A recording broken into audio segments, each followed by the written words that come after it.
I was married to Rex about 7 years. Even after we divorced, we remained close. When Rex was in the hospital, he gave me medical power of attorney for him. Rex had told me and my children that he would not go to the hospital until he felt like the end was here. Rex knew that he was dying, so when we were talking to the doctors, he asked that they just make him comfortable. So they agreed to just give him the drugs that would make him comfortable.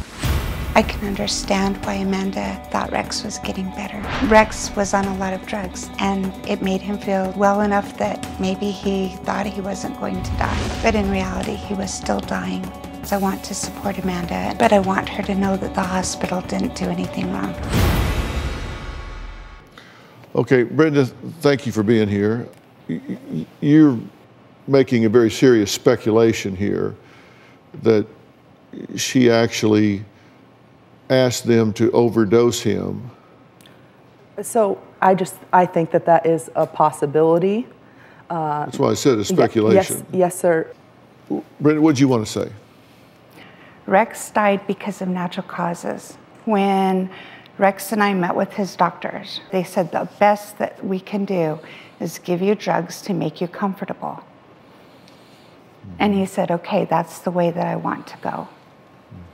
So your understanding is he wanted them to keep him comfortable in the end stages? Absolutely. And that's not at all what happened. He was adamant that he wanted total parental nutrition, which is intravenous sustenance, because he was starving to death, because he wasn't able to remove his mask to eat. They kept having him jump through all these hoops, and every time he would jump through another hoop, then it's another hoop and another hoop before he can get the TPN, until the point that he finally told me, I want you to go to the media and I want some attention to be brought to this, because I feel like they're refusing to give me this this intravenous sustenance because of the fact that I'm on Access State Insurance.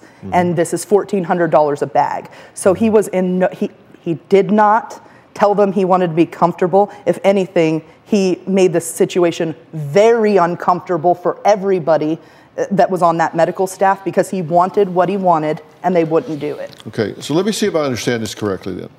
So you're feeling that he was murdered by the hospital, and your reasoning for this, your logic for this, is that, number one, he was being a real pain to them. That's right.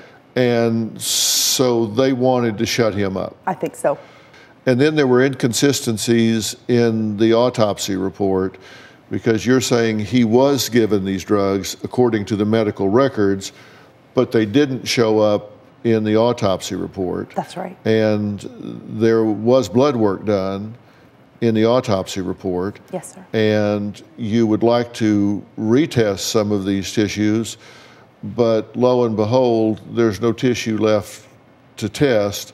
So all of that taken as a whole causes you to believe that there was foul play with regard to your father's death. Yes.